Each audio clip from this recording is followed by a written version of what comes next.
അവൾക്ക് പോലും ഓർമ്മയില്ലാതെ ഒരു പ്രത്യേക സാഹചര്യത്തിൽ വളരെ അപരിചിതനായ ഒരാളുമായി അടുത്തിടപെടുന്ന അവൾ പിന്നീട് ഒരു സിംഗിൾ മദറായി ലൈഫ് അങ്ങനെ കഷ്ടപ്പെട്ട് ജീവിക്കുകയായിരുന്നു. ആക്ച്വലി ആരാണ് അച്ഛനെന്ന് പോലും അറിയില്ലെങ്കിലും തന്റെ വയറ്റിലുണ്ടായ ആ ഒരു കുഞ്ഞിനെ നശിപ്പിക്കാതെ നന്നായി വളർത്തുക എന്നത് അവളുടെ ഏറ്റവും വലിയൊരു ഉത്തരവാദിത്വവും കടമയും ഒക്കെയായി കണ്ടവൾ അതങ്ങനെ മുന്നോട്ട് ലൈഫിലെ എല്ലാ കഷ്ടപ്പാടുകൾക്കിടയിലും വളരെ ഉത്തരവാദിത്വത്തോടുകൂടി മനോഹരമായി ചെയ്ത് മുന്നോട്ട് പോകുന്ന ആ ഒരു സമയത്താണ് വർഷങ്ങൾക്ക് ശേഷം വീണ്ടും ആ അപരിചിതൻ അവളുടെ ലൈഫിലേക്ക് കടന്നു വരുന്നത്. ആരാണവർ, ശേഷം എന്താണ് സംഭവിച്ചതെന്ന കാര്യങ്ങളൊക്കെ വളരെ രസകരമായി പറഞ്ഞ ഹസ്ബൻഡ് ഓവർനൈറ്റ് എന്ന വളരെ ഇൻട്രസ്റ്റിംഗ് ആയ ഒരു തായ് ഡ്രാമയാണ് നമ്മൾ കാണാനായി പോകുന്നത്. വേഗം തന്നെ വീഡിയോയിൽ കിടക്കാം. അതിന് മുന്നേ ഇതുപോലത്തെ വീഡിയോസ് കാണാൻ കൂട്ടുകാർക്ക് ഇഷ്ടമാണെങ്കിൽ മറക്കാതെ നമ്മുടെ ചാനൽ ഒന്ന് സബ്സ്ക്രൈബ് ചെയ്ത് സപ്പോർട്ട് ചെയ്യണം. ഒപ്പം തന്നെ നമ്മൾ മുന്നേ ഇട്ടുകൊണ്ടിരുന്ന വണ്ടർഫുൾസ് എന്ന ഡ്രാമയ്ക്ക് ഇഷ്യൂ ഉള്ളത് കൊണ്ടാണ് നമ്മളിപ്പോൾ അത് ഇടാത്തത്. അത് സിംഗിൾ വീഡിയോ ആയിട്ട് നമ്മൾ ഉടനെ തന്നെ ചാനലിൽ അപ്ലോഡ് ചെയ്യുന്നതായിരിക്കും. ഇന്നത്തെ വീഡിയോ ഇഷ്ടപ്പെടുകയാണെങ്കിൽ സപ്പോർട്ട് ചെയ്യാൻ മറക്കല്ലേ. വേഗം തന്നെ വീഡിയോയിലേക്ക് കിടക്കാം. കഥ തുടങ്ങുന്നത് നമ്മുടെ കഥാനായികയായ ചോണിനെ കാണിച്ചുകൊണ്ടാണ്. ചോൻ ഇപ്പോ ഒരു ബൈക്ക് റൈഡ് ബുക്ക് ചെയ്ത് ബൈക്ക് എത്താനായി വെയിറ്റ് ചെയ്തിരിക്കുമ്പോഴേക്കും അങ്ങോട്ടേക്ക് ബൈക്കുമായി എത്തുന്ന ഒരു പയ്യനെ കണ്ടോ. അവനങ്ങനെ ചോണിനെ കൂട്ടിക്കൊണ്ടുപോകുന്നു. പോകുന്ന ടീം ആദ്യം അവൻ വളരെ സ്പീഡ് കുറഞ്ഞ് സേഫ് ആയിട്ട് പോകുമ്പോഴേക്കും അവൾ വേഗം പോകുന്നു പറഞ്ഞ് എന്തോ തിരക്കുള്ള കണക്ക് എരിപിരി കയറ്റുമ്പോഴേക്കും ആ പയ്യൻ നല്ല സ്പീഡിൽ ബൈക്ക് ഓടിക്കുമ്പോഴേക്കും അവൾക്ക് പെട്ടെന്ന് പേടിയാവുന്നുണ്ട്. സ്പീഡ് കുറയ്ക്കാനായി പറഞ്ഞ് അവൾ ഇടയ്ക്ക് ദേഷ്യപ്പെടുന്നുണ്ട്. എന്തായാലും ഇറങ്ങേണ്ട സ്ഥലത്ത് നിർത്തുമ്പോഴേക്കും എത്രയും സ്പീഡിൽ പോയതിന് അവനോട് ദേഷ്യപ്പെടുമ്പോൾ നിങ്ങളല്ലേ സ്പീഡ് വേണമെന്ന് പറഞ്ഞെന്ന് അവൻ ചോദിക്കുമ്പോഴേക്കും അവളാകട്ടെ പെട്ടെന്ന് അവിടുന്ന് ഹെൽമെറ്റ് ഊരി വെച്ച് പോകാനായി ഒരുങ്ങുമ്പോഴേക്കും സ്ലിപ്പ് ആവുന്നുണ്ട്. വീഴാതെ അവൻ പിടിക്കുന്നുണ്ട്. ഈ ടീം രണ്ടുപേരും ഒന്ന് കണ്ടും നോക്കുന്നുണ്ടെങ്കിലും അവളാകട്ടെ ഇപ്പോ ബൈക്ക് റൈഡ് എടുത്തതിന്റെ ആ ഒരു പേയ്മെന്റ് പോലും ചെയ്യാതെ പെട്ടെന്ന് അവിടെ നിന്ന് പോകുന്നു. അവളങ്ങനെ പോകുമ്പോഴേക്കും അവൾ ഇഷ്ടം പോലെ പേർക്ക് കാശ് തിരിച്ചു കൊടുക്കാനുണ്ട്. കടം മേടിച്ചിട്ട് അങ്ങനെ കാശ് കൊടുക്കാനുള്ള ഒരാൾ ഇപ്പോ ചോണിനെ കാണുകയും അവളോട് ആ കാശിന്റെ കാര്യം പറഞ്ഞ് ഭയങ്കരമായി ദേഷ്യപ്പെടുകയും ചെയ്യുന്നുണ്ട്. അവളാകട്ടെ ഓരോ എക്സ്ക്യൂസുകൾ പറയുന്നുണ്ടെങ്കിലും അയാളാകട്ടെ ബലമായി അവളുടെ ബാഗ് പിടിച്ചു വാങ്ങി അത് പരിശോധിക്കുമ്പോൾ അതിൽ ഒരു കാശില്ല കാണുന്ന അയാൾ അവളോട് മോശമായി സംസാരിച്ചു തുടങ്ങുന്നുണ്ട്. അയാളുടെ ആവശ്യങ്ങൾ സാധിച്ചു കൊടുത്താൽ കാശ് വേണ്ട എന്ന രീതിക്കൊക്കെ അയാൾ സംസാരിക്കുമ്പോൾ അവൾ അവിടെ നിന്ന് പോകാനായി ശ്രമിക്കുമ്പോൾ വിടാതെ അയാൾ അവൾ ഉപദ്രവിക്കാനായി നോക്കുന്നു. അപ്പോഴേക്കും മുന്നേ ചോൻ കാശ് കൊടുക്കാതെ പറ്റിച്ച ആ ഒരു ബൈക്ക് പയ്യൻ അങ്ങോട്ടേക്ക് എത്തുന്നുണ്ട്. അവൻ ആ പലിശക്കാരനുമായി അവിടെ ചോനിനെ രക്ഷപ്പെടുത്താനായി ചെറിയൊരു ഫൈറ്റ് നടക്കുന്നു. ഈ ടീം ഹെൽമെറ്റ് ഒക്കെ മാറി അവന്റെ മുഖം നല്ല വ്യക്തമായി കാണുന്ന ചോൻ അവനെ തന്നെ വളരെ ശ്രദ്ധാപൂർവ്വം നോക്കുന്നുണ്ടായിരുന്നു. അവനാകട്ടെ മുന്നേ അവൾ കാശ് കൊടുക്കാതെ പറ്റിച്ചത് കൊണ്ടാണ് പുറകെ വന്നത്. അതുകൊണ്ടാണ് അവൾ ഇങ്ങനെ ഒരു അപകടാവസ്ഥയിൽ കണ്ടിപ്പോ ഹെൽപ്പ് ചെയ്യാനായി അവന് സാധിക്കുന്നത്. എന്തായാലും അവൻ എത്തിയതുകൊണ്ട് അവൾ ആ പലിശക്കാരന്റെ അടുത്ത് നിന്ന് രക്ഷപ്പെട്ടു. അപ്പോഴേക്കും മറ്റൊരിടത്ത് സ്കൂൾ കഴിഞ്ഞെത്തുന്ന ഒരു കൊച്ചു പയ്യനെ ഒരാൾ ഉപദ്രവിക്കാനായി നോക്കുമ്പോൾ അത് കണ്ടുകൊണ്ടെത്തുന്ന ഒരാൾ രക്ഷപ്പെടുത്തുന്നത് നമുക്ക് കാണാം. അപ്പോഴേക്കും ആ പയ്യന്റെ മുത്തശ്ശനെത്തി ഇത് എന്റെ പേരക്കുട്ടിയാണെന്ന് പറഞ്ഞ് അവിടെ നിന്ന് കൂട്ടിക്കൊണ്ട് പോകുമ്പോഴേക്കും കൊച്ചിനെ ശ്രദ്ധിക്കണ്ടേ, ഇങ്ങനെ ഒറ്റയ്ക്ക് വിട്ടാ വല്ല അപകടവും സംഭവിക്കില്ല എന്നൊക്കെ പറഞ്ഞ് അയാൾ വഴക്ക് പറയുന്നുണ്ടായിരുന്നു. അങ്ങനെ വീട്ടിലേക്ക് ചോൻ എത്തുമ്പോഴേക്കും മുന്നേ നമ്മൾ കണ്ട ആ ഒരു പയ്യൻ ചോനിന്റെ മകനാണെന്ന് നമുക്ക് മനസ്സിലാക്കാം. കൂടെയുള്ളത് ചോനിന്റെ അച്ഛനാണ്. ചോനിനാണെങ്കിൽ നല്ല കടങ്ങളുണ്ട്. അവൾ ഈ കടം കൂടുതലും വരുത്തി വെച്ചത് അനീതിയുടെ പഠന സംബന്ധമായ ചിലവുകൾക്ക് വേണ്ടിയാണ്. അച്ഛനിപ്പോ ഈ കടക്കാര് ഇവരുടെ വീട്ടിൽ കയറി ഇങ്ങനെ ആക്രമണം നടത്തുന്നതിനെ പറ്റി ചോനിനോട് സംസാരിച്ചുകൊണ്ടിരിക്കുകയാണ്. ആ ഒരു ടെൻഷനിൽ എന്തൊക്കെ എങ്ങനെ നമ്മൾ സോൾവ് ചെയ്യുന്നൊക്കെ പറഞ്ഞ് അപ്പോഴേക്കും അങ്ങോട്ടേക്ക് ചോനിന്റെ സഹോദരി മെയ് എത്തുന്നുണ്ട്. മെയ്യെ കണ്ടപാടെ അച്ഛൻ നീ ചേച്ചിയുടെ അവസ്ഥ കുറച്ചൊക്കെ മനസ്സിലാക്കണ്ട, ഇങ്ങനെ നിനക്ക് വേണ്ടി കടം വാങ്ങിച്ച് അവളുടെ ലൈഫ് ആകെ പ്രശ്നത്തിലാണെന്നൊക്കെ പറഞ്ഞ് സംസാരിക്കുമ്പോൾ മെയ്ക്ക് ദേഷ്യം വരുന്നുണ്ട്. എന്റെ പഠനത്തിന് വേണ്ടി അച്ഛൻ ചേർത്ത് വെച്ചിരുന്ന കാശെല്ലാം ചേച്ചിയുടെ പ്രഗ്നൻസിന്നും ഡെലിവറിന്നും പറഞ്ഞ് ചെലവാക്കിയില്ലേ, അപ്പൊ പിന്നെ ചേച്ചിക്ക എന്റെ പഠനത്തിന്റെ കാര്യത്തിൽ ഉത്തരവാദിത്തമുള്ളത്. കടം മേടിച്ചോ എന്ത് ചെയ്തോ കാശ് കൊണ്ടെന്ന് എനിക്ക് എന്റെ കാര്യങ്ങൾ നടത്തി തന്നേ പറ്റൂന്നെല്ലാം വളരെ പുച്ഛത്തിലായിരുന്നു ചോനിനെ പറ്റി മെയ് അവിടെ സംസാരിക്കുന്നത്. ഇത് കേൾക്കുമ്പോ അച്ഛനൊന്നും ില്ല എന്തൊക്കെയോ പ്രശ്നങ്ങൾ അവരുടെ ഫാമിലിയിൽ ഉണ്ടെന്ന് വ്യക്തമാണ്. എന്തായാലും അപ്പോഴേക്കും ഒരാൾ ഉപദ്രവിക്കാനായി വന്ന് പേടിച്ചിട്ടുണ്ടായിരുന്ന മകനെ ചോൻ ആശ്വസിപ്പിക്കുകയാണ്. ചോൻ കാശ് തിരിച്ചു കൊടുക്കാനുള്ള കടക്കാർ തന്നെയാണ് കാശിന് വേണ്ടി ഇപ്പൊ കൊച്ചിനെ തട്ടിക്കൊണ്ട് വന്ന് നോക്കിയതെന്ന് അവൾക്ക് വ്യക്തമായിട്ടുണ്ടായിരുന്നു. അവളാകട്ടെ കുഞ്ഞിനോട് ഇനി അങ്ങനൊന്നും സംഭവിക്കില്ല, അമ്മ കാര്യങ്ങളെല്ലാം എത്രയും പെട്ടെന്ന് സെറ്റിൽ ചെയ്യും, പേടിക്ക് വേണ്ടെന്നൊക്കെ പറഞ്ഞ് സമാധാനിപ്പിക്കുന്നുണ്ട്. ഈ സമയത്താണ് നമ്മളൊരു ഫ്ലാഷ് ബാക്ക് കാണുന്നത്. ചോൻ ആക്ച്വലി മാരേജ് കഴിഞ്ഞ് ഉണ്ടായ കുഞ്ഞല്ല, മുന്നേ നമ്മൾ കണ്ട ആ കുഞ്ഞുമോൻ ഒരു ദിവസം വളരെ അബദ്ധത്തിൽ ചോനൊരു വൺ നൈറ്റ് സ്റ്റാൻഡിൽ ഉണ്ടായ ഒരു കുഞ്ഞായിരുന്നു അത്. ആരാണ് ആ കുഞ്ഞിന്റെ അച്ഛനെന്ന് പോലും അവൾക്ക് അറിയില്ല. എന്തായാലും ആ കുഞ്ഞിനെ കളയാൻ സാധിക്കാതെ അവൾ പിന്നീട് വളർത്തുകയായിരുന്നു. മകൾ ഇങ്ങനെ ഒരു പ്രശ്നത്തിലായി എന്നറിഞ്ഞ് അവളുടെ അച്ഛൻ അവളെ കുറ്റപ്പെടുത്താനോ അകറ്റാനോ നിൽക്കാതെ ചേർത്ത് പിടിച്ച് അവളുടെ ആ ഒരു പ്രശ്നത്തിലുടനീളം സപ്പോർട്ടായി കൂടെ ഉള്ളത് കൊണ്ടാണ് ഇന്ന് അവളും കുഞ്ഞും ജീവനോടെ ഉള്ളതെന്നും പറയാം. എന്തായാലും അന്ന് ആ ഒരു ഡെലിവറിക്കും പ്രഗ്നൻസി ടൈമിലും ഒക്കെ വന്ന ചെലവുകൾക്കായിട്ടാണ് മുന്നേ അനീതി പറഞ്ഞ അവളുടെ പഠനത്തിന് വേണ്ടി ചേർത്ത് വെച്ചിരുന്ന കാശൊക്കെ ചെലവാക്കിയത്. അതിന്റെ കലിപ്പ് അനീതിയായ മെയ്ക്ക് നല്ല വണ്ണമുണ്ട്. അവൾ അതുകൊണ്ട് അതുകൊണ്ട് തനിക്ക് വേണ്ടി ഇപ്പൊ ഇവർ കാശുണ്ടാക്കി കഷ്ടപ്പെടുന്നു എന്ന രീതിക്കൊന്നും യാതൊരു സിമ്പതിയും ഇവരോടൊന്നും കാണിക്കുന്നുമില്ല. എന്തായാലും ഇങ്ങനെയാണ് നമ്മുടെ കഥാനായികയായ ചോനിന്റെ ലൈഫ് പോകുന്നത്. അപ്പോഴേക്കും നമ്മുടെ കഥാനായകനായ കാസയാണ് നമ്മൾ കാണുന്നത്. കാസ മറ്റാരും അല്ല, മുന്നേ ചോൻ കാശ് കൊടുക്കാതെ പറ്റിച്ച ആ ബൈക്ക് റൈഡർ തന്നെയാണ്. കാസ ആക്ച്വലി വളരെ സമ്പന്നമായ ഒരു കുടുംബത്തിൽ നിന്നുള്ള പയ്യനാണ്. ഈ അച്ഛന് ആക്ച്വലി 2 വൈഫാണ് ഉള്ളത്. അതിൽ സെക്കൻഡ് വൈഫിൽ ഉണ്ടായ മകനാണ് കാസ. ഫസ്റ്റ് വൈഫില് 2 മക്കളാണുള്ളത്. അതിലെ ഇളയ ആളാണ് മുന്നേ ചോനിന്റെ മകനെ ഉപദ്രവിക്കാൻ നോക്കിയ ആളുടെ കയ്യിൽ നിന്ന് രക്ഷപ്പെടുത്തിയ ആ കാറിലെ യാത്രക്കാരനായ ചായുത്. ആക്ച്വലി ഈ വീട്ടിലേക്ക് വരുന്നതേ കാസയ്ക്ക് തീരെ ഇഷ്ടമല്ല. കാരണം അച്ഛന്റെ ഫസ്റ്റ് വൈഫുമായുള്ള റിലേഷൻ, ആ മാരേജ് ലൈഫ് ഒക്കെ മുന്നോട്ട് പോകുന്നതിന്റെ ഇടയിൽ തന്നെയാണ് കാസയുടെ അമ്മയുമായി കാസയുടെ അച്ഛന് റിലേഷൻ ഉണ്ടാവുന്നതും അങ്ങനെ കാസ ജനിക്കുന്നതൊക്കെ. അപ്പൊ അതായത് അവർ ലീഗൽ വൈഫ് അല്ല. അതുകൊണ്ട് തന്നെ അച്ഛന്റെ ആദ്യ ഭാര്യയിൽ നിന്ന് കാസയ്ക്ക് എപ്പോഴും അപമാനമൊക്കെയാണ് നേരിടേണ്ടി വന്നിട്ടുള്ളത്. അതുകൊണ്ട് തന്നെ അവരുള്ള ഈ വീട്ടിലേക്ക് അവൻ അങ്ങനെ എപ്പോഴും വരാറേയില്ല. അവൻ വളർന്ന് വലിയൊരു പയ്യനായിട്ട് പോലും ഇപ്പോഴും അവർ വല്ലാത്ത രീതിക്കാണ് അവനെ ട്രീറ്റ് ചെയ്യുന്നത്. ഈവൻ അവന്റെ സ്റ്റെപ്പ് ബ്രദേഴ്സ് പോലും അവനോട് വളരെ മോശമായിട്ട് തന്നെയാണ് പെരുമാറുന്നത്. അതുകൊണ്ടൊക്കെ തന്നെ കാസ ഈ ഒരു ഫാമിലിയുമായിട്ട് അത്ര നല്ല റിലേഷനിലല്ല. പക്ഷേ കാസയുടെ അച്ഛന് അവന് വലിയ കാര്യമാണ്. എപ്പോഴും അവനോട് വീട്ടിലേക്ക് വരണമെന്നും ഇവരുടെ കുറെ കമ്പനി ഉണ്ടല്ലോ അതിൽ എന്തെങ്കിലുമൊക്കെ നോക്കി നടത്തി കമ്പനി അവൻ മുന്നോട്ട് കൊണ്ടുപോയി ഫാമിലിയുടെ ഒരു ഭാഗമായി തന്നെ അവൻ നിൽക്കണമെന്നും അച്ഛൻ എപ്പോഴും അവനോട് ആവശ്യപ്പെടാറുണ്ടെങ്കിലും അവൻ അതിനൊന്നും തയ്യാറാവാതെ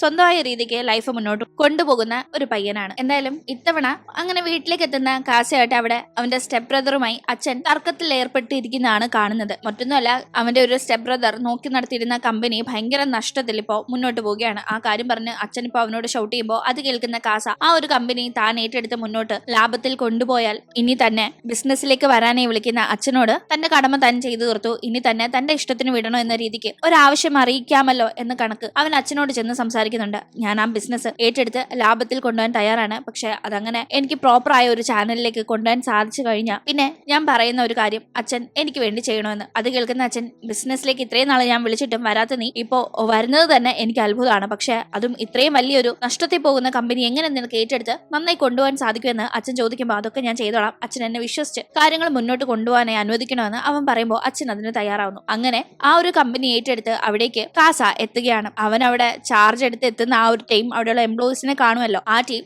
അവനെ അവിടെ കണ്ട് ഒരു എംപ്ലോയി ആകെ ഷോക്കാവുന്നു. അത് മറ്റാരും അല്ല, ചോനാണ്. കാരണം അവൾ ആ ഒരു കമ്പനിയിലായിരുന്നു വർക്ക് ചെയ്തിരുന്നത്. കഴിഞ്ഞ ദിവസം താൻ ബൈക്ക് റൈഡ് എടുത്തിട്ട് കാശ് കൊടുക്കാതെ പറ്റിച്ച് എന്നിട്ട് വീണ്ടും തന്നെ ഒരു അപകടത്തിൽ നിന്ന് രക്ഷപ്പെടുത്തിയിട്ട് അപ്പോഴും അവിടെ നിന്ന് കാശ് കൊടുക്കാതെ താൻ നൈസായി സ്കൂട്ടായി വന്ന ആ പയ്യനല്ലേ ഇത്, അയാൾ ഈ കമ്പനിയുടെ സിഇഒ എന്ന് അവൾ ആകെ ഞെട്ടി നിൽക്കാണ്. ആക്ച്വലി അവൾക്ക് ആരെയും പറ്റിക്കണം എന്ന ഒരു ഉദ്ദേശത്തിൽ അവൾ അങ്ങനെ ചെയ്യുന്നതല്ല. പക്ഷെ കൊടുക്കാൻ 10 പൈസ കയ്യിലില്ല. എന്നാൽ അത്യാവശ്യമായിട്ട് അപ്പൊ ആ ഒരു ബൈക്ക് റൈഡ് എടുത്തേ പറ്റുള്ളായിരുന്നു. അതുകൊണ്ടാണ് അവൾക്ക് അത് ചെയ്യേണ്ടി വന്നത്. എന്തായാലും ഇപ്പൊ ഇവിടെ വെച്ച് കാസയെ കാണുന്നവൾ മുഖമൊക്കെ മറിച്ച് തന്നെ കാണരുതെന്ന രീതിക്ക് നിൽക്കുന്നുണ്ടെങ്കിലും കാസ കറക്റ്റായി തന്നെ ചോനിനെ കാണുന്നുണ്ട്. അവളെ അവന് മനസ്സിലാവുന്നുണ്ടെങ്കിലും അവിടെ വെച്ച് ഒരു കോൺവെർസേഷൻ അവൻ നിൽക്കുന്നില്ല. അതവന്റെ പേഴ്സണൽ ഇഷ്യൂ ആണല്ലോ. പേഴ്സണൽ കാര്യങ്ങൾ വേറെ, പ്രൊഫഷണൽ കാര്യങ്ങൾ വേറെ. അങ്ങനെ കാസയാകട്ടെ എംപ്ലോയീസുമായി ഒരു മീറ്റിംഗ് വെക്കുന്നു. കാസയ്ക്ക് അവിടെ ഒരു പേഴ്സണൽ അസിസ്റ്റന്റിനെ സെലക്ട് ചെയ്യാനേ ഒരു സ്റ്റാഫ് വോളണ്ടിയർ ആയി എത്തുന്നുണ്ടെങ്കിലും ആ പെൺകുട്ടിയെ സെലക്ട് ചെയ്യാതെ നമ്മുടെ ചോനിനെയാണ് കാസ തന്റെ പേഴ്സണൽ അസിസ്റ്റന്റ് ആയി അവിടെ സെലക്ട് ചെയ്യുന്നത്. ചോനാണെങ്കിൽ ഈ ഒരു മീറ്റിംഗ് ഇരിക്കാനായി തന്നെ ഒട്ടും താല്പര്യമില്ലാത്ത രീതിയിൽ ഇരിക്കായിരുന്നു. പെട്ടെന്ന് പുതിയ സിഇഒ തന്നെ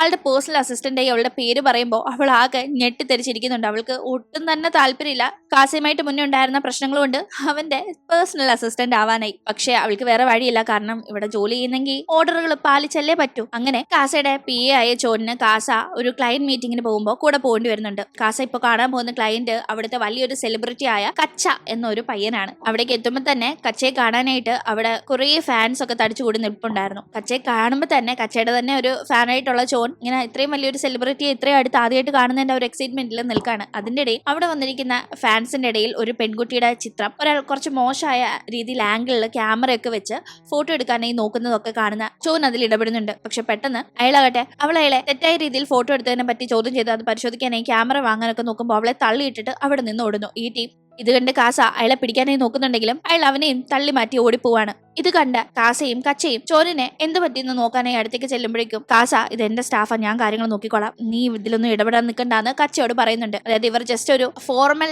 പരിചയം മാത്രമുള്ളവരല്ല. കാസയും കച്ചയും നല്ല സുഹൃത്തുക്കളാണെന്ന് നമുക്ക് മനസ്സിലാക്കാം. എന്തായാലും ചോൻ ഓക്കെ ആണെന്ന് ഉറപ്പുവരുത്തുന്ന കാസ ശരി അവിടെ ഇരുന്ന് റെസ്റ്റ് എടുക്കുന്നു പറഞ്ഞ് കച്ചയോട് സംസാരിക്കാനായി വന്ന കാര്യങ്ങൾ തനിയെ പോയി സംസാരിക്കുന്നു. അപ്പോഴേക്കും അങ്ങോട്ടേക്ക് ചായുത്ത് എത്തുന്നുണ്ട്. ചായുത്തും കാസയും കച്ചയോട് കമ്പനിപരമായ കാര്യങ്ങൾ സംസാരിച്ച് നിൽക്കുമ്പോഴാണ് അങ്ങോട്ടേക്ക് ചോൻ എത്തുന്നത്. ചോൻ ദൂരെ നിന്ന് ഇവർ സംസാരിക്കുന്ന നിൽക്കുന്നത് കാണുമ്പോഴേക്കും ചായുത്തിനെ അവൾ തിരിച്ചറിയുന്നുണ്ട്. അവൾ അവനെ കണ്ട് ആകെ വെപ്രാളത്തിൽ ഇളന്തെവിടെ ഇളെന്നെ കാണാൻ പാടില്ല എന്നൊക്കെ ചിന്തിച്ച് വളരെ വെപ്രാളത്തിൽ അവിടെ നിന്ന് ഓടിപ്പോകുന്നുണ്ട്. ഒരിക്കലും അയാൾ തന്നെ കാണരുത് എന്നാണ് അവൾ അപ്പോഴും മനസ്സിലോർക്കുന്നത്.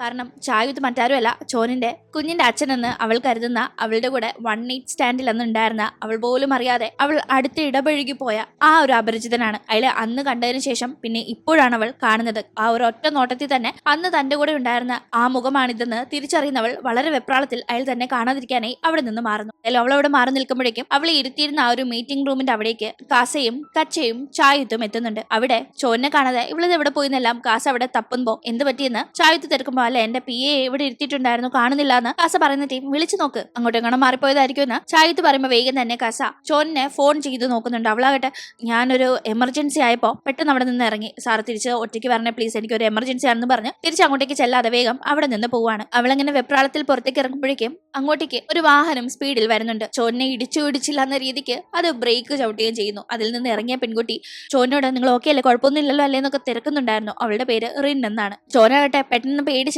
തറയിലേക്ക് വീണിട്ടുണ്ടായിരുന്നു. എഴുന്നേൽക്കുന്നവൾക്ക് കാലിന് ഒരു ബുദ്ധിമുട്ടുണ്ട്. ഒരു കുഴപ്പമില്ല, എനിക്കൊന്നും പറ്റിയില്ല എന്ന് പറഞ്ഞ് അവൾ പോകാൻ ഒരുങ്ങുമ്പോൾ, അല്ല നിങ്ങളുടെ കാലിന് എന്തെങ്കിലും പ്രശ്നമുണ്ടോ, ഞാൻ ഹോസ്പിറ്റലിൽ കൊണ്ടുപോകണമെന്നില്ല റിൻ ചോദിക്കുന്നുണ്ടെങ്കിലും വേണ്ട ഒരു കുഴപ്പമില്ല, ഞാൻ ഓക്കെയാണ്, എനിക്ക് ഇവിടെ നിന്ന് പോയാൽ മതി എന്ന് പറഞ്ഞ് ചോൻ പെട്ടെന്ന് തന്നെ അവിടെ നിന്ന് പോകുന്നു. റിന്നാകട്ടെ ഇവളെന്ത് ഇങ്ങനെ പോകുന്നതെന്ന് മറ്റില് ചോനെ അറിയില്ലെങ്കിലും പെട്ടെന്ന് ഇവിടെ നിന്ന് പോയാൽ മതി എന്ന് ആ ഒരു വെപ്രാളത്തിൽ പോകുന്നത് കണ്ട് അന്ന് വിട്ട് നോക്കുമ്പോഴേക്കും ഇവിടെ എന്തോ ഒരു ആക്സിഡന്റ് നടന്ന കണക്കത്തെ സൗണ്ട് കേട്ട് കാസയും ചായത്തും ഒക്കെ അങ്ങോട്ടേക്ക് വരുന്നു. മുന്നേ കാസ ചോനെ വിളിച്ച് എവിടെയാണെന്ന് തിരക്കുമ്പോൾ ആ കോള് കട്ടാവുന്നതിന് മുന്നെയാണ് അവളുടെ ഈ ഒരു വണ്ടിയുടെ മുന്നിൽ പെട്ടതും ആ സൗണ്ട് അവർ അങ്ങനെ കേട്ട് ഇങ്ങോട്ടേക്ക് വന്നത്. നോക്കുമ്പോൾ ചോൻ അവിടെ ഇല്ല. അവിടെ നിൽക്കുന്ന റിന്നിനെ ഇവർ കാണുന്നു. ചായുത്ത് അപ്പൊ തന്നെ റിന്നിനോട് എന്താ നീ ഇവിടെ, എന്ത് പറ്റി, മുഖമല്ലാണ്ടിരിക്കുന്നല്ലോ എന്നൊക്കെ തിരക്കുന്നുണ്ടായിരുന്നു. ചായുത്തിന്റെയും റിന്നിന്റെയും വിവാഹം ഉറപ്പിച്ചിട്ടുള്ളതാണ്. അധികം വൈകാതെ അവർ വിവാഹിതരുമാകും. ഞാൻ കാഷ്വൽ ആയിട്ട് വന്നതാണ് നിങ്ങളുടെ ഉള്ളത് അറിഞ്ഞ് കാണാനായിട്ട്, പക്ഷെ വരുന്ന വഴി ഒരു ലേഡി ഇടിക്കേണ്ടതായിരുന്നു. ആ പെണ്ണാണെങ്കിൽ ഭയങ്കര വെപ്രാളത്തില് ഒന്നും മിണ്ടാതെ പെട്ടെന്ന് പോവുകയും ചെയ്തു. ഞാൻ അത് ആലോചിച്ച് നിൽക്കായിരുന്നു എന്നല്ല റിൻ പറയുമ്പോ, ആരായിരിക്കും ആ പെണ്ണ്, ചോൻ തന്നെ ആയിരിക്കുമെന്നല്ല. ഇത് കേട്ട് കാസ ചിന്തിക്കുന്നുണ്ട്. കാസ വേഗം തന്നെ ചോനെ വിളിച്ച് നീ എവിടെയാണെന്നൊക്കെ തിരക്കുന്നുണ്ട്. ആക്ച്വലി അവളാകട്ടെ കാലിന് ചെറുതായിട്ടപ്പോ പരിക്കേറ്റുന്നതുകൊണ്ട് തന്നെ പെട്ടെന്ന് അവിടെ നിന്ന് ഓടിപ്പോകാൻ പറ്റാതെ അവിടെ തന്നെ ഇവർ കാണാതെ ഒരിടത്ത് ഒളിച്ചിരിക്കുകയായിരുന്നു. എന്തായാലും കാസ ഇപ്പൊ വിളിച്ച് എവിടെയാണെന്ന് ചോനോട് തിരക്കുമ്പോൾ അവൾ അവിടെ അടുത്തുണ്ടെങ്കിലും അത് മറച്ചു വെച്ച് കള്ളം പറയാണ്, ഞാനിപ്പോ വണ്ടിയിൽ തിരിച്ച് പൊക്കോണ്ടിരിക്കുകയാണെന്ന്. അവൾ എന്തുകൊണ്ടാണ് ചായുത്തിനെ കാണുമ്പോൾ ഇത്രയേറെ ഭയപ്പെടുന്നത് എന്നറിയില്ല. എന്തായാലും അവൾ വളരെയേറെ ഭയപ്പെടുന്ന ചായുത്തിന്റെ സ്റ്റെപ്പ് ബ്രദർ ആണ് നമ്മുടെ കഥാനായകനായ കാസ. എന്തായാലും ഇതേ ടീം റിന്നാകട്ടെ അവരോട് സംസാരിക്കുമ്പോൾ അവളുടെ കഴുത്തിലുള്ള ഒരു ചെയിനിൽ ഇങ്ങനെ കൈ പിടിച്ച് ആ ചെയിനും അറ്റൻഷൻ കിട്ടണം എന്ന രീതിക്ക് തന്നെയാണ് സംസാരിക്കുന്നത്. ഇത് കാണുന്ന കാസ ഒന്ന് അപ്സെറ്റ് ആവുന്നത് നമുക്ക് കാണാം. പക്ഷെ ഇത് കാണുന്ന ചായുത്തിന് കുറച്ച് ദേഷ്യം വരുന്നുണ്ട്. ഈ സമയത്താണ് നമ്മളൊരു ഫ്ലാഷ് ബാക്ക് കാണുന്നത്. ആക്ച്വലി ഇവരൊക്കെ കുട്ടിക്കാലം മുതലേ പരിചയമുള്ളവരാണ്. അന്ന് കാസയുടെ ഗേൾ ഫ്രണ്ട് ആയിരുന്നു ഈ റിൻ. അന്ന് പ്രപ്പോസ് ചെയ്യുന്ന ടീം അവൻ അവൾക്ക് സമ്മാനിച്ച ചെയിനാണ് ഇപ്പോഴും റിന്നിന്റെ കഴുത്തിലുള്ളത്. പക്ഷെ ഇപ്പോ റിൻ കാസയുടെ ഗേൾ ഫ്രണ്ട് അല്ല, മറിച്ച് കാസയുടെ സ്റ്റെപ്പ് ബ്രദർ ആയ ചായുത്തിന്റെ ഫിയാൻസിയാണ്. എങ്ങനെ അവന്റെ ഗേൾ ഫ്രണ്ട് അവന്റെ സ്റ്റെപ്പ് ബ്രദറിന്റെ ഫിയാൻസിയായി എന്നതൊക്കെ ഇനി കഥ മുന്നോട്ട് പോവുകയും നമുക്ക് മനസ്സിലാവും. എന്തായാലും ചായുത്താകട്ടെ വേഗം റിന്നിനെ മാറ്റി നിർത്തി, നീ എന്തിനാ ഇപ്പൊ ഈ ചെയിൻ ഇട്ടോണ്ട് നടക്കുന്നത്, ഇത് പണ്ട് അവൻ നിനക്ക് തന്ന ചെയിൻ അല്ലേ എന്നെല്ലാം ഭയങ്കര ദേഷ്യത്തില് സംസാരിക്കുന്നുണ്ടായിരുന്നു. എന്തായാലും അത് കേൾക്കുന്ന റിൻ, അതെ ഇതെനിക്ക് പണ്ട് കാസ ഗിഫ്റ്റ് ചെയ്ത ചെയിൻ തന്നെയാ, അത് ഞാൻ ഇന്ന് മനഃപൂർവ്വം തന്നെ ഇട്ടോണ്ടും വന്നതാ. നമ്മൾ തമ്മില് കല്യാണം കഴിക്കാനിരിക്കുന്നവരാ, പക്ഷെ ആ ഒരു ചിന്തയൊന്നും ഇല്ലാതെ നീ പല പെണ്ണുങ്ങളുടെയും പുറകെ നടക്കുന്നത് ഞാൻ അറിയുന്നുണ്ട്, പലരുമായിട്ട് ഫ്ലേർട്ട് ചെയ്യുന്നതും ഞാൻ അറിയുന്നുണ്ട്. അങ്ങനൊക്കെ നിനക്ക് ചെയ്യാം, എനിക്കെന്താ എന്റെ പഴയ ബോയ് ഫ്രണ്ട് തന്ന ഈ ചെയിൻ മാത്രം ഒന്നും ഇടാൻ പറ്റില്ല എന്നെല്ലാം റിൻ ദേഷ്യപ്പെടുമ്പോ, അത് പിന്നെ അവരൊക്കെ എന്റെ പുറകെ നടക്കുമ്പോൾ അവരെ അപ്സെറ്റ് ആക്കാതിരിക്കാൻ വേണ്ടി ഞാൻ അങ്ങനെ ചെയ്യുന്നതല്ലേ, അല്ലാതെ എന്റെ ഉള്ളിൽ നിന്നോടല്ലേ ഇഷ്ടമുള്ളൂ, എനിക്ക് വേറെ ആരോടും ഒരു താല്പര്യം ഇല്ലാന്നല്ല ചായുത്ത് പറയുന്നുണ്ടായിരുന്നു. എന്തായാലും ആദ്യം ആ ഒരു ദേഷ്യത്തിലുള്ള സംസാരമൊക്കെ മാറി ഇപ്പൊ അവർ രണ്ടുപേരും ഒന്ന് റൊമാൻറ്റിക് ആവുന്നുണ്ട്. ഇത് മാറി നിന്ന് കാസയും കച്ചയും കാണുന്നുണ്ടായിരുന്നു. എന്തായാലും നിന്റെ ബ്രദർ ആളുകൊള്ളാം, നിന്റെ ഗേൾ ഫ്രണ്ടിനെ തന്നെ അവൻ തട്ടിയെടുത്തല്ലോ എന്ന് പറഞ്ഞു കാസയോട് കച്ച പറയുകയും ചെയ്യുന്നു. അതൊക്കെ കേൾക്കുമ്പോൾ കാസയുടെ മുഖത്തൊരു നിസ്സഹായാവസ്ഥയാണ് ഉള്ളത്. അങ്ങനെ അന്ന് തിരിച്ചു വീടിന്റെ അവിടേക്ക് കാസ എത്തുമ്പോഴേക്കും അവിടെ അവന്റെ എൽഡർ സ്റ്റെപ്പ് ബ്രദർ കോൺ നിൽപ്പുണ്ടായിരുന്നു. കോണാകട്ടെ കാസയെ കണ്ടപാടെ ഭയങ്കരമായിട്ട് ഷൗട്ട് ചെയ്യാനേ തുടങ്ങുന്നു. ഓൾറെഡി കോണിന് കാസ ഇഷ്ടമല്ല, കോണിപ്പോ നന്നായിട്ട് ഡ്രിങ്ക്സ് അടിച്ച് ഫിറ്റ് ആയിരിക്കുകയാണ്. കൂടാതെ കോണിന്റെ കമ്പനിയാണ് നഷ്ടത്തിലായെന്ന് പറഞ്ഞ് കാസ ഇപ്പോ അച്ഛന്റെ അനുവാദത്തോടു കൂടി ഏറ്റെടുത്തിരിക്കുന്നത്. അപ്പൊ അത് ദേഷ്യത്തില് ഇല്ലീഗലായി തങ്ങളുടെ കുടുംബത്തിലേക്ക് വന്നതും പോരാ കമ്പനിയും തട്ടിയെടുക്കാൻ നോക്കുന്നു എന്നൊക്കെ പറഞ്ഞ് കാസയുടെ അമ്മയും കൂടി ചേർത്ത് വളരെ മോശമായി സംസാരിക്കുകയും കാസയെ അടിക്കുകയും ചെയ്യുന്നുണ്ട്. അരുതി വിടുമ്പോൾ ദേഷ്യം എന്ന് കാസ ഒരടി തിരിച്ചു കൊടുക്കുമ്പോഴാണ് അത് കണ്ടുകൊണ്ട് അങ്ങോട്ടേക്ക് കാസയുടെ സ്റ്റെപ്പ് മദർ എത്തുന്നത്. അതായത് ചായുത്തിന്റെയും കോണിന്റെയും അമ്മ എത്തുന്നത്. അവർ ഓൾറെഡി കാസ ഇഷ്ടമല്ലാത്ത ഒരു ലേഡിയാണ്. അതുകൊണ്ട് തന്നെ ഇപ്പോ ഇതും കൂടി കാണുമ്പോൾ കാസ തന്റെ മകനെ അനാവശ്യമായി അടിച്ചു എന്നും പറഞ്ഞ് അവർ കാസയെ അടിക്കുന്നുണ്ട്. ആക്ച്വലി കാസയുടെ ഭാഗത്തല്ല തെറ്റെങ്കിൽ പോലും അവൻ അവരുടെ ആ ഒരു പ്രായത്തിനും സ്റ്റെപ്പ് മദർ എന്ന സ്ഥാനത്തിനും ബഹുമാനം കൊടുത്ത് അവരോട് എതിർത്തൊരു വാക്ക് പോലും പറയാതെ അവിടെ വളരെ നിസ്സഹായനായി നിൽക്കുന്ന കാഴ്ചയാണ് നമ്മൾ കാണുന്നത്. ചായുത്തിനും ചോണിനും ഇടയിലുള്ള പ്രശ്നങ്ങൾ എന്താണ്, ഇങ്ങനെയാണ് കാസയുടെ ഗേൾ ഫ്രണ്ട് ആയിരുന്ന റിൻ ഷായുത്തിന്റെ ഫിയാൻസിയായി മാറിയത്. ശേഷം എന്താണ് ഇവർക്കൊക്കെ സംഭവിച്ചത് എന്നറിയാനായി നമുക്ക് അടുത്ത എപ്പിസോഡുമായി കാണാം. അടുത്ത എപ്പിസോഡ് മൂവി മാനിയ റീലോഡഡ് എന്ന നമ്മുടെ ചാനലിലായിരിക്കും അപ്ലോഡ് ചെയ്യുക. എപ്പിസോഡ് മിസ്സാക്കാതെ കാണാനായി നമ്മുടെ ചാനൽ സബ്സ്ക്രൈബ് ചെയ്ത് സപ്പോർട്ട് ചെയ്യാൻ മറക്കില്ല. അപ്പോൾ വീണ്ടും പുതിയൊരു വീഡിയോയുമായി കണ്ടുമുട്ടും വരെ ബൈ.